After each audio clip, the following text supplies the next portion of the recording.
خدا کی قسم یہی سوچ آج ہماری قوم کی ہے. خانقاہوں میں مراقبے کروائیں گے, محاسبے کروائیں گے, مدرسوں میں پڑھائیں گے, یونیورسٹیوں میں پڑھائیں گے. جب اس کے دماغ پہ شہوت چڑھے گی اس کو شادی کا مشورہ نہیں دیں گے. اس کو کہیں محاسبہ کرو, مراقبہ کرو, فلاں بزرگ کا بیان سنو, تبلیغ میں چلہ لگاؤ, 4 مہینے لگاؤ. خدا کی قسم لا الہ الا اللہ یہ وہ سوچ ہے جو قوم لوط کی سوچ تھی. یہ مسلمانوں کی سوچ نہیں ہو سکتی. حرام شہوت سے بچنے کا راستہ اللہ نے شادی میں رکھا ہے, محاسبوں مراقبوں میں نہیں رکھا. اتنا میں معاشرے کے خلاف اس چیز میں لڑ کے خود تھک گیا ہوں کہ میں کبھی سوچتا ہوں یا تو میں پاگل ہو گیا ہوں یا یہ سارے لوگ پاگل ہو گئے. ایک خاتون کا میرے پاس فون آیا, میں بیوہ ہو گئی ہوں, میرے سے اپنی خواہش برداشت نہیں ہو رہی, زنا کا خطرہ ہوتا ہے, تو میں ایک کم درجے کا گناہ کر کے اپنی خواہش کو پوری کر لیتی ہوں. میں نے کہا حرام ہے, آپ نکاح کریں. مجھ سے کوئی نکاح کے لیے تیار نہیں ہے. میں نے کہا آپ اپنے حقوق سے دستبردار ہو کر کسی سے نکاح کر لیں کہ بھئی مجھے صرف اپنی اس حلال خواہش کے لیے کسی مرد سے نکاح کرنا ہے, میں اپنے آپ کو گناہ سے بچانا چاہتی ہوں, میں اپنے حقوق چھوڑنے کے لیے تیار ہوں. میں نے کہا کر لے گا نکاح, کیونکہ اللہ نے عورت کی خواہش کے لیے مرد کو بنایا اور مرد کے لیے عورت کو. اس کے علاوہ کوئی راستہ اسلام میں حلال نہیں ہے. اور اس مرد سے بھی قیامت کے دن سوال ہوگا جو اتنی بیوہ اور اس جیسی لاکھوں عورتیں بیٹھی ہوئی ہیں, حرام طریقے سے خواہشات پوری کر رہی ہیں, اور جب اس کمبخت سے کہا جاتا ہے کہ تو نکاح کر لے تو کہتے ہیں مجھ میں نکاح کی طاقت نہیں ہے. جبکہ انٹرنیٹ پر روزانہ ننگی فلمیں دیکھ رہا ہوگا, اتنی شہوت ہے, روزانہ اور طریقوں سے اپنی حرام خواہشات پوری کر رہا ہوگا, اور بڑے بڑے قوم میں کارنامے سر انجام دے رہا ہوگا جن کے لیے اچھا فاصلہ حوصلہ چاہیے.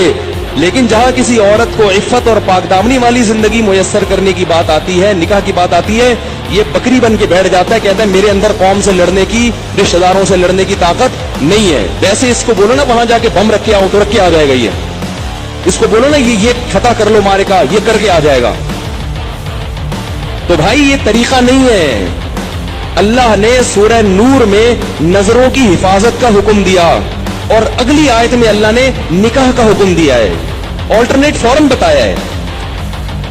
تو اللہ نے صرف اور صرف مرد عورت کو ایک دوسرے کے لیے پیدا کیا ہے, اور ہن لباس لکم وانتم لباس لہن. فرمایا عورت تمہارے عیب پہ پردہ ڈالے گی اور تم اس کے عیب پہ. شہوت اللہ نے دونوں میں رکھی ہے. جو یہ کہتا ہے نا نہیں ہے, خدا کی قسم جھوٹ بولتا ہے, وہ جھوٹ بولتا ہے. وہ کوئی کہتا ہے وہ اتنی نیک عورت ہے اس میں شہوت نہیں ہے, خدا کی قسم جھوٹ بول رہا ہے.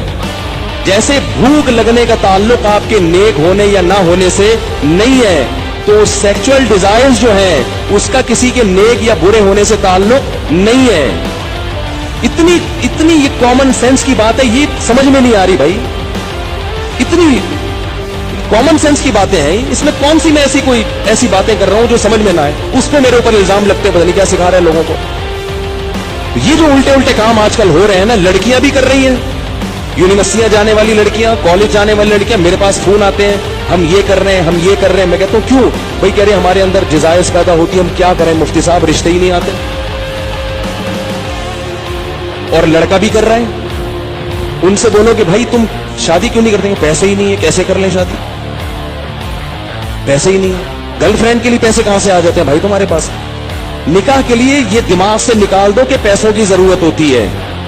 یہ دنیا کا سب سے بڑا جھوٹ ہے کہ شادی کے لیے پیسے چاہیے. او بھائی شادی ایجاب و قبول کا نام ہے, خدا کی قسم نہیں چاہیے پیسے شادی کے لیے. اگر شادی کے لیے پیسے چاہیے ہوتے تو اللہ قرآن میں نکاح کا حکم دینے کے بعد غریب اور فقیر کو الگ سے ترغیب نہ دیتا. اللہ کہتے ہیں اگر فقیر ہو نا تو اللہ دے دے گا پیسے, کر لو شادی. اگر نکاح میں پیسوں کی شرط ہوتی کہیں بھی کسی بھی درجے میں تو اللہ کیا کہتے ہیں؟ جن لوگوں کے پاس پیسے نہیں ہیں وہ صبر کریں. اللہ نے تو نہیں کہا. اب آپ کہیں گے جب پیسے نہیں ہے تو کیسے شادی ہوگی؟ نکاح نام ہے ایجاب و قبول کا. بھائی کسی لڑکی سے عقد کر لو, ایگریمنٹ کر لو کہ میں تمہیں اپنے نکاح میں لیتا ہوں, وہ اس کہ ہاں میں نے قبول کیا, گواہ سن رہے ہو, یہ بات ہو گیا.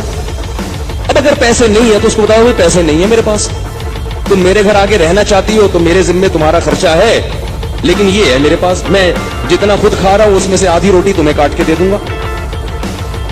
بہت مشکل ہے. کچھ کرنا ہے نا تو کچھ کرنا پڑے گا, ورنہ چلتے رہو پھر اسی راستے پہ جو لوط علیہ السلام کی قوم والا راستہ ہے, ادھر ہی جاؤ. اور اس